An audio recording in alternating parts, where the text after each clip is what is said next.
Good morning, good afternoon, Kapudnatics. Ang main ingredients po natin for today ay piniritong tilapia. Yan o. Hanguin na po natin. Yan.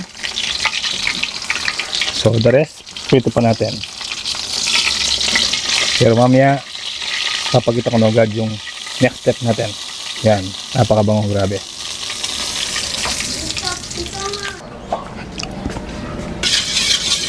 So, ang next step natin, magigisa tayo ng luya. Yan.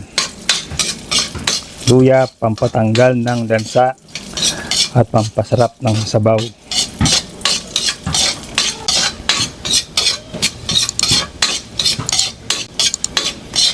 Ayan, makalipas ng 2 minuto, medyo brown ng ating luya. So, isusunod na po natin ilagay itong bawang. Konting bawang lang po. Yan. Pampadagdag lang ng lasa. Yan. Mabilisang recipe lang po ang gagawin natin ngayon. Yung matagal lang po yung pagpiprito ng tilapia. Yan. Lumabas na po yung aroma ng ating bawang. So next step natin, lalagay po natin yung pinakasabaw niya. Itong tubig na to, kung makikita nyo, parang kulay lemon. Piniga ko po yung yung kalamansi, yung balat ng kalamansi. Yan. So may lasa na po yan. Parang siya, citrusy na lemon. Yun. So maglalagay po tayo ng sibuyas. Yan. Hindi ko na po sinama sa panggisa yan. Meron din tayong kamatis. Ayan. Maglalagay tayo ng konting paminta. Yan. Maglalagay na rin tayo ng patis. Yan. Konting halo lang. Yan.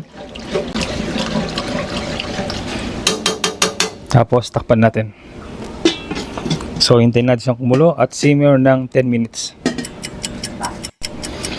Ayan. Balikan po natin. Yun. Saktong kulo. Next step po natin. Lalagyan na po natin itong ating piniritong tilapia. Yan. Sarap niyan, walang lansa kasi naprito na po ang tilapia. Sabay na rin po natin itong mga okra para agad lumambot. Mamaya po yung talbos ng kamote. Sarap ng amoy ng kalamansi. Grabe. Ayusin lang natin. Yan. Takpan natin ng 5 minutes. Balik po tayo. Yan, balikan po natin. Yun, after 5 minutes po yan. Pakita lang po ng malapitan.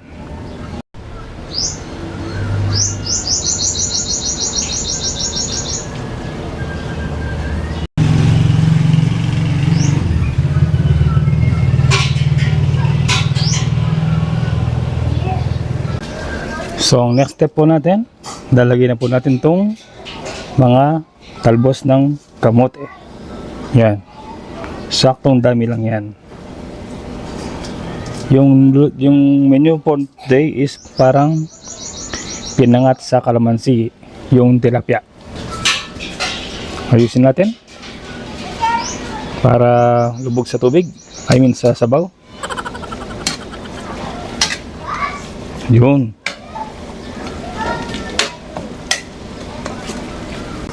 Panghuli, lalagay tayo ng siling haba. Yan. Nakakatulong yung pampasarap ng amoy, yung aroma niya. Takpan natin ng 3 minuto at pagkatapos ready na yan mamaya. Ayan, balikan na po natin ang ating finished product. Yan o. Sarap. Grabe. Pakita lang po ng malapitan para ma-appreciate nyo po ang ating minuto. Yan. Pwedeng tawag dyan pinangat na tilapia sa kalamansi. Ano? Yung iba naman tawag dyan sinigang na tilapia sa kalamansi.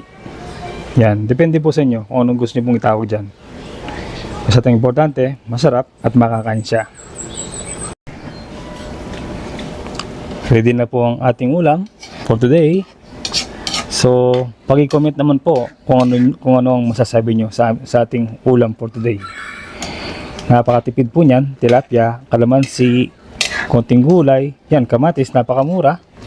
So, sakto po sa nagiinalong ekonomiya natin. Yan o. Napakasarap niyan, mabisang mabisa po. Sa mga mahilig sa mga sinigang, try niyo po itong bagong recipe natin na sinigang sa tilapia. Sinigang na tilapia sa kalamansi. Pwede niyo rin tawagin sa pinangat sa kalamansi na tilapia. Yun.